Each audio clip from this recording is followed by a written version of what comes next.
Oxime compound में geometrical isomerism की condition को हमने समझा। हमने ये कहा कि C डबल बॉन्ड NOH वो ऑक्साइम होता है और हमें अलग अलग ग्रुप देखने हैं। नाइट्रोजन पे लोन पेयर और OH अलग अलग है और कार्बन पे ही चेक करना है। अब हम देखते हैं उसके एग्जाम्पल। तो ध्यान से देखिए, यहां पर C डबल बॉन्ड N दिया हुआ है और हमें GI चेक करना है। कंडीशन बिल्कुल एल्कीन जैसी है। इस कार्बन पर ये दोनों ग्रुप अलग अलग हैं और यहां पे तो दोनों अलग अलग हैं ही, तो ये GI शो करेगा। नेक्स्ट एग्जांपल देखिए, इस कार्बन पे क्योंकि दोनों ग्रुप सेम आ गए तो आगे हम चेक करेंगे भी नहीं और जरूरत भी नहीं है, ये GI शो नहीं करेगा। इस कार्बन पर ये दोनों ग्रुप डिफरेंट है, ये लाइन और ये लाइन बॉन्ड लाइन बना दिया है, ये मिथाइल है और ये 2 कार्बन का इथाइल है। इस नाइट्रोजन पे, इस पे तो एक ही ग्रुप बना हुआ है, होगा, लेकिन हमें यह ध्यान है और ध्यान रखना है कि नाइट्रोजन पे लोन पेयर प्रेजेंट होता है। न्यूट्रल नाइट्रोजन जो 3 बॉन्ड बनाता है उसके पास एक लोन पेयर होगा, चाहे लिखे चाहे नहीं लिखे, हमारे माइंड में होना चाहिए। तो यहां पर एक लोन पेयर और ये OH और ये दोनों ग्रुप GI शो करेगा। नेक्स्ट एग्जांपल देखिए, कार्बन पे D और H लगे हुए हैं और यहां पे दोनों ग्रुप अलग अलग हैं, तो ये GI शो करेगा। इसके बाद नेक्स्ट हम सीखेंगे कॉन्फ़िगरेशन किस तरह से पहचाना जाता है ऑक्साइम में। देखिए, सिस ट्रांस और EZ जो है वो एल्कीन साइक्लोएल्केन में यूज किया जाता है। ऑक्साइम के अंदर सिन और एंटी कॉन्फ़िगरेशन पूछा जाता है हमसे, तो कैसे पहचानेंगे? देखिए, ऑक्साइम को 2 तरह से क्लासिफाइड किया गया है। एक को कहा गया है एल्डोक्साइम जो बना है एल्डिहाइड से, एक है कीटोक्साइम जो कीटोन से बना है। अब एल्डोक्साइम कैसे पहचानेंगे? एल्डोक्साइम में कार्बन पर H प्रेजेंट होगा, H। अगर ऑक्साइम में कार्बन पर H है तो वो एल्डोक्साइम है और दोनों ही कार्बन है तो कीटोक्साइम है। इसमें कॉन्फ़िगरेशन कैसे देखा जाता है? ये मॉलिक्यूल आपके सामने रख दिया और आपसे पूछा कि सिन है या एंटी, तो हम ये कहेंगे कि इसमें हम हाइड्रोजन एंड OH को चेक करेंगे। कार्बन पर जो H है, नाइट्रोजन पे जो OH है, अगर वो दोनों डबल बॉन्ड से सेम साइड में है तो आप कहेंगे कि ये है सिन कॉन्फ़िगरेशन। देखिए ध्यान से, सेम साइड में है तो सिन, ऑपोजिट है तो एंटी। यहां पर हाइड्रोजन और OH को चेक किया, दोनों डबल बॉन्ड से सेम साइड में हैं, आपने कह दिया ये सिन कॉन्फ़िगरेशन है। एग्जाम में लिखा हुआ है सिन पहचानिए, वो क्लियरली मेंशन होगा। यहां पर देखिए सिन और एंटी, और ये सिन और एंटी सिर्फ ऑक्साइम में यूज करते हैं हम। तो यहां H और CH3 में H को कंपेयर किया OH के साथ, डबल बॉन्ड से अक्रॉस है, तो आपने इसे कह दिया कि ये एंटी कॉन्फ़िगरेशन है। कीटोक्साइम में दोनों कार्बन होते हैं, तो यहां देखा जाता है alphabetical senior group and OH। अगर वो डबल बॉन्ड से सेम साइड में है तो आप कहते हैं सिन कॉन्फ़िगरेशन, और डबल बॉन्ड से ऑपोजिट है तो एंटी कॉन्फ़िगरेशन। समझिए ध्यान से, यहां पे ये है मिथाइल और ये है इथाइल। मिथाइल का नाम शुरू होता है M से, इथाइल का नाम शुरू होता है E से। अल्फाबेटिकल सीनियर का क्या मतलब है? अल्फाबेटिकल सीनियर का मतलब है पहले आने वाला। अगर A एंड Z में कंपेयर किया जाए तो A जो है वो अल्फाबेटिकल सीनियर है, तो जो पहले आता है वो सीनियर है। मिथाइल का M, इथाइल का E, पहले कौन आएगा? इथाइल, इसलिए ये अल्फाबेटिकल सीनियर है। OH के साथ कंपेयर किया, दोनों सेम साइड में हैं, इसको हमने लिखा सिन। नेक्स्ट देखिए, यहां पे आपको फिर से दिया हुआ है C2H5 के साथ CH3, ये है इथाइल और ये है मिथाइल। वही है, इथाइल को लिखा E, मिथाइल को लिखा M। अल्फाबेटिकल सीनियर और OH डबल बॉन्ड से ऑपोजिट साइड में है, तो आपने कहा इसका कॉन्फ़िगरेशन है एंटी कॉन्फ़िगरेशन। तो यहां पर हमने ऑक्साइम में ज्योमेट्रिकल आइसोमेरिज्म पढ़ा और सिन और एंटी कॉन्फ़िगरेशन किस तरह से देखते हैं वो हमने समझा। इसके बाद हम पढ़ेंगे एजो कंपाउंड में ज्योमेट्रिकल आइसोमेरिज्म और calculation of number of geometrical isomerism.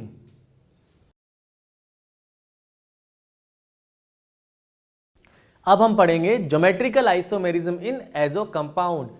Alkene, oxime और एजो कंपाउंड, इन सभी में डबल बॉन्ड होता है और तीनों की कंडीशन एक जैसी ही होती है। एजो कंपाउंड किसे कहा जाता है? N double bond N. ये सिस्टम आपके सामने है तो इसे एजो कंपाउंड कहा जाता है और इसमें नाइट्रोजन 3 बॉन्ड बनाता है। तो एक नाइट्रोजन पर एक लोन पेयर, एक bond pair, lone pair, bond pair present है। तो हम ये कहते हैं कि एजो कंपाउंड में इस एटम पर ये दोनों ग्रुप अलग अलग हैं और इस पर भी ये दोनों ग्रुप अलग अलग हैं। तो इस तरह से ये कंपाउंड जीआई शो कर रहा है और हम कह भी सकते हैं कि एजो कंपाउंड तो हमेशा ही ज्योमेट्रिकल आइसोमेरिज्म शो करेगा।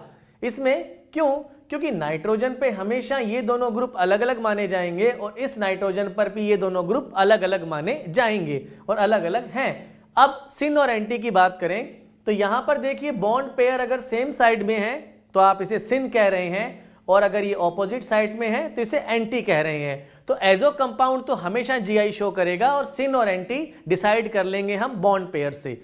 इसके बाद नेक्स्ट हम करेंगे स्टडी जिसका नाम है calculation of total number of geometrical isomer. मतलब ये कि आपको एक कंपाउंड दिया जाएगा, उसमें आपसे पूछा जाएगा कि बताइए इसमें टोटल कितने ज्योमेट्रिकल आइसोमर्स पॉसिबल हैं और ये हम फाइंड आउट करते हैं फॉर्मूले से। फॉर्मूला बहुत ही आसान है। 2 तरह के कंपाउंड आपके सामने हो सकते हैं। पहला कंपाउंड जिसे हम कहते हैं कि compound is unsymmetrical. Unsymmetrical compound का क्या मतलब है? मैंने आपके सामने एक मॉलिक्यूल का नाम बताया, ब्यूट-टू-ईन। ध्यान से सुनिएगा, ब्यूट-टू-ईन, दोनों तरफ से उसका आईयूपीएसी नाम एक जैसा आ रहा है तो वो हो गया कंपाउंड सिमेट्रिकल। तो अनसिमेट्रिकल कौन सा है? अनसिमेट्रिकल हो गया 1-क्लोरो-ब्यूट-टू-ईन। मतलब ये कि एक तरफ क्लोरो है एक तरफ नहीं है। पेंट-टू-ईन, हेक्स-टू-ईन। इस तरह से अगर हम कंपाउंड की बात करें तो इसमें डबल बॉन्ड के दोनों तरफ जो ग्रुप है वो अलग अलग है, वो कहलाता है अनसिमेट्रिकल। तो ये तो मॉलिक्यूल देखते ही पहचान लेंगे कि सिमेट्रिकल है या अनसिमेट्रिकल। फॉर्मूला याद रखना है और समझना है। अगर कंपाउंड अनसिमेट्रिकल है मतलब देखते ही समझ में आ रहा है कि दोनों टर्मिनल डबल बॉन्ड के दोनों तरफ वाले सिस्टम, या बेसिक कंसेप्ट है दोनों तरफ से आप उसकी आईयूपीएसी नेमिंग कर लीजिए, अलग अलग आएगी। तो फॉर्मूला होगा 2n। n क्या है? n यहां पे वो सिस्टम है जो जीआई शो करता है, वो रेस्ट्रिक्टेड रोटेटरी सिस्टम के नंबर हैं जो जीआई शो करता है। अगर कंपाउंड सिमेट्रिकल है जैसे ब्यूट-टू-ईन, दोनों तरफ से आईयूपीएसी नेम सेम है, तो इसके लिए फॉर्मूला होता है number of GI 2n-1 plus 2p-1। ये p क्या है? p एक वैल्यू है जो n पे डिपेंड करती है। मान लीजिए हमारे सामने एक मॉलिक्यूल आ गया और वो मॉलिक्यूल दोनों तरफ से आईयूपीएसी नाम उसका सेम आ रहा है, सिमेट्रिकल है, तो हम कहेंगे उसमें p की वैल्यू जो आएगी वो n की वैल्यू की हाफ होगी। अगर n इवन है, अगर दोनों तरफ से आईयूपीएसी नाम सेम है, सिमेट्रिकल है और n की वैल्यू अगर इवन है, 2 है, 4 है, 6 है, तो उसको हाफ करके p की जगह रख देंगे। अगर n की वैल्यू ऑड है जैसे 3, 5, 7, तो हम क्या करेंगे उसमें +1 करके हाफ कर देंगे। अगर सिंपल लैंग्वेज में समझना चाहें तो मॉलिक्यूल अगर अनसिमेट्रिकल है तो 2n, अगर मॉलिक्यूल सिमेट्रिकल है तो हम लिखेंगे फॉर्मूला 2n-1 प्लस 2p-1। इसमें p की वैल्यू n पे डिपेंड करेगी। अगर n इवन है तो डायरेक्ट हाफ कर देंगे, अगर ऑड है तो +1 करके हाफ करेंगे। इस तरह से हम इसे सॉल्व करेंगे। इसके बाद नेक्स्ट हम इस फॉर्मूले पे बेस्ड एग्जांपल्स को देखेंगे और total number of geometrical isomers जो हैं उनकी कैलकुलेशन करेंगे।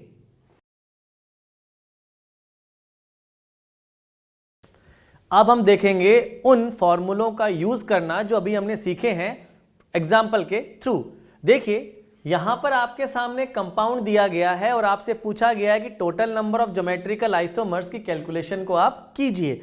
ध्यान से देखिए, सबसे पहले आपको यह पहचानना पड़ेगा कंपाउंड सिमेट्रिकल है या अनसिमेट्रिकल, और यह बहुत ही आसान है। कंसेप्चुअल तरीका है, दोनों साइड से IUPAC नेमिंग कर लीजिए और क्लियरली आपको दिख रहा है एक तरफ इथाइल है एक तरफ मिथाइल है, तो कंपाउंड अनसिमेट्रिकल है।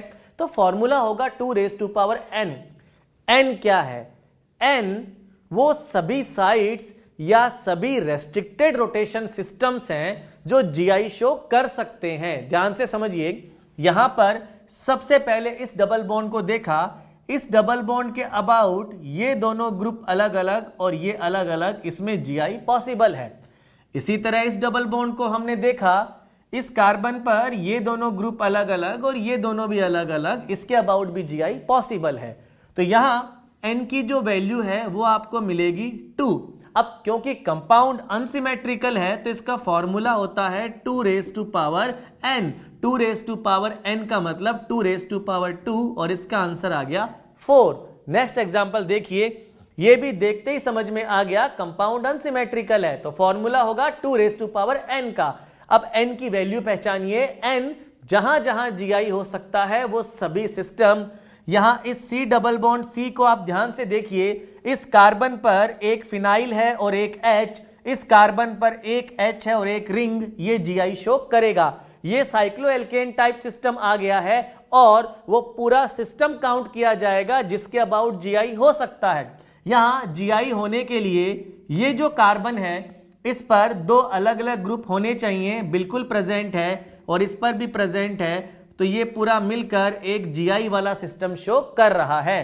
तो ये भी होगा। ये डबल बॉन्ड पे दो हाइड्रोजन सेम हैं, तो इसके अबाउट ज्योमेट्रिकल आइसोमेरिज्म नहीं होगा। तो यहाँ n की जो वैल्यू है वो 3 नहीं है, वो केवल 2 है, और फॉर्मूले में अगर हम पुट करेंगे तो आएगा 2 यानी इक्वल टू 4।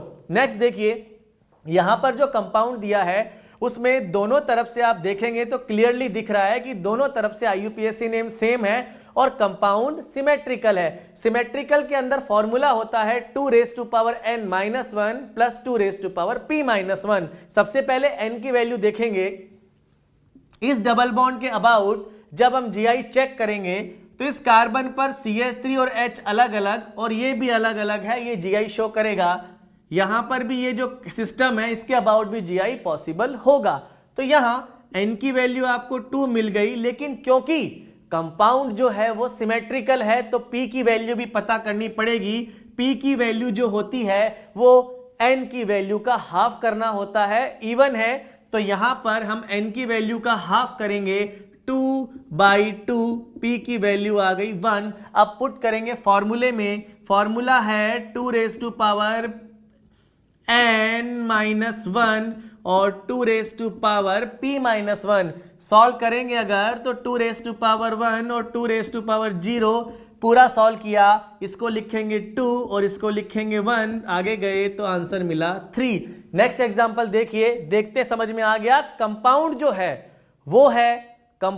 है वो है अनसिमेट्रिकल, तो 2n नंबर ऑफ जो GI शो करेंगे, ये डबल बॉन्ड GI शो नहीं करेगा क्योंकि दोनों हाइड्रोजन सेम है। इस कार्बन को ध्यान से देखिए, इस कार्बन पर एक ग्रुप ये लगा है और एक H, और एक ग्रुप ये और एक H, ये GI शो करेगा। इस डबल बॉन्ड को देखेंगे तो ये डबल बॉन्ड GI शो नहीं करेगा। तो GI वाला एक ही सिस्टम है, n की वैल्यू यहां पे 1 है और कंपाउंड अनसिमेट्रिकल है, 2 वैल्यू मिल जाएगी आपको 2। तो यहां पर हमने पढ़ा है कैलकुलेशन ऑफ ज्योमेट्रिकल आइसोमर्स फॉर्मूले से। इसके बाद हम देखेंगे कि अगर केवल एक रिंग दी हुई हो और उस रिंग में ग्रुप लगे हैं तो वहां पे हम total number of geometrical isomers कैसे कैलकुलेट या काउंट या राइट कर सकते हैं।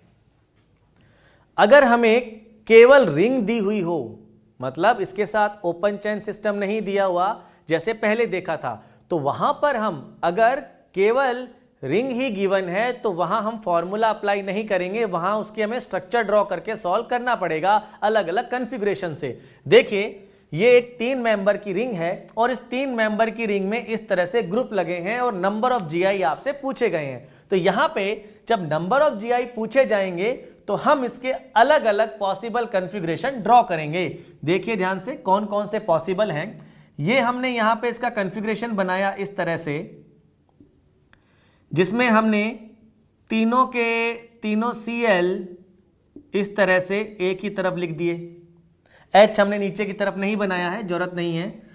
दूसरी पॉसिबिलिटी है कि हम 2 Cl एक तरफ कर दें और तीसरा Cl इनके ऑपोजिट कर दें। नेक्स्ट एग्जांपल देखिए, हमने क्या किया, समझिए तरीका इसको सॉल्व करने का।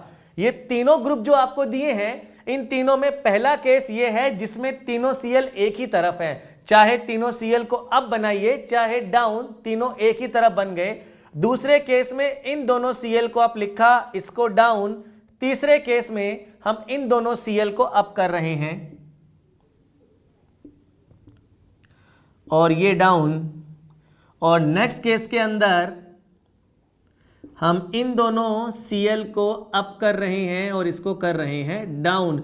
और जैसे ही मैं ये ड्रॉ कर रहा था, आपके मन में ये बात आ गई थी कि ये तो रिपीट होने स्टार्ट हो गए हैं, ये तो सेम है। और बिल्कुल सही बात है, ये वाला जो सिस्टम है ये अपने आप में बाकी से डिफरेंट है। इसमें 2 Cl एक तरफ है और तीसरा Cl ऑपोजिट। तो यहां पर भी ऐसा ही है, 2 Cl एक तरफ तीसरा ऑपोजिट, 2 Cl एक तरफ तीसरा ऑपोजिट। तो ये दोनों केस रिपीट हो गए हैं, तो इसमें आपको आंसर मिलता है 2। नेक्स्ट देखिए, इसमें हम तीनों ग्रुप अलग अलग लगे हुए हैं, तो यहां पर भी हम इसी तरह से ड्रॉ करेंगे। पहले सारे के सारे ग्रुप जो हैं उनको एक ही तरफ लिख लेंगे, सारे के सारे ग्रुप एक ही तरफ लिख लिए जाएंगे, चाहे वो तीनों अप हो या डाउन है। नेक्स्ट कॉन्फ़िगरेशन में हम I और Cl को लिख रहे हैं अप और Br को लिख रहे हैं डाउन। नेक्स्ट के अंदर अब किन्हीं और दो को हम लिख लेंगे, इन दोनों को अप लिखा, इसको डाउन, अब की बार इन दोनों को अप लिख लेंगे। यानी एक ही तरफ सेम साइड में लेना है, Cl और Br को, I को कर दिया ऑपोजिट। अब I और Br को लिख लेंगे हम एक तरफ, same side same side. Same side का मतलब होता है दोनों एक दूसरे की तरफ होने चाहिए। इससे कोई फर्क नहीं पड़ता है कि आप कैसे लिखते हैं। आप चाहें तो इन तीनों ग्रुप को नीचे भी बना सकते हैं, वो भी सेम साइड है। तो इसमें आप ध्यान से देखेंगे 4 कॉन्फ़िगरेशन पॉसिबल हैं और चारों ही डिफरेंट है। तो यहां हम ये कहते हैं कि अगर तीनों ग्रुप अलग अलग हैं तो इसके नंबर ऑफ जो आइसोमर्स आएंगे ज्योमेट्रिकल, वो आएंगे 4। तो हमने क्या किया, हमने सब में एक कंसेप्ट लगाया और सेम केस को कैंसिल कर दिया। अगर तीनों के तीनों ग्रुप सेम हैं तो इस तरह से ड्रॉ किया, तीनों अलग हैं तो ऐसे। एक आप खुद सॉल्व करके देखिएगा, आपको समझ में आ जाएगा कि 2 ग्रुप सेम और एक डिफरेंट, तो इसके अंदर आंसर आएगा 3। तो इसको याद करने की ट्रिक भी बना सकते हैं हम। किस तरह से, देखिए, अगर सिर्फ ये साइक्लोप्रोपेन के लिए है, साइक्लोब्यूटेन के लिए नहीं है, ये सिर्फ साइक्लोप्रोपेन के लिए बनाई हुई ट्रिक है। और वो ये है कि अगर साइक्लोप्रोपेन के तीनों कार्बन पर एक ही टाइप का ग्रुप लगाओ, सिंगल टाइप का, Cl Cl Cl, तो ज्योमेट्रिकल आइसोमर्स आएंगे 2। अगर 2 डिफरेंट टाइप के ग्रुप लगे हैं, यानी 2 Cl 1 Br, ये different type, total different type कितने हैं 2, तो आंसर 3। और अगर तीनों ही डिफरेंट टाइप के हैं तो आंसर क्या आएगा 4। तो इस तरह हमने यहां पर ये सीख लिया है कि अगर आपको कोई ओपन चेन सिस्टम दिया होगा तो फॉर्मूला अप्लाई कर सकते हैं, और अगर केवल रिंग दी हुई है तो इस तरह से ड्रॉ करके उसे सॉल्व किया जाता है और कॉमन केस को कैंसिल किया जाता है। तो यहां पर हमने total calculation of number of geometrical isomers complete कर लिया है। इसके बाद हम पढ़ते हैं properties of cis two butene and trans two butene.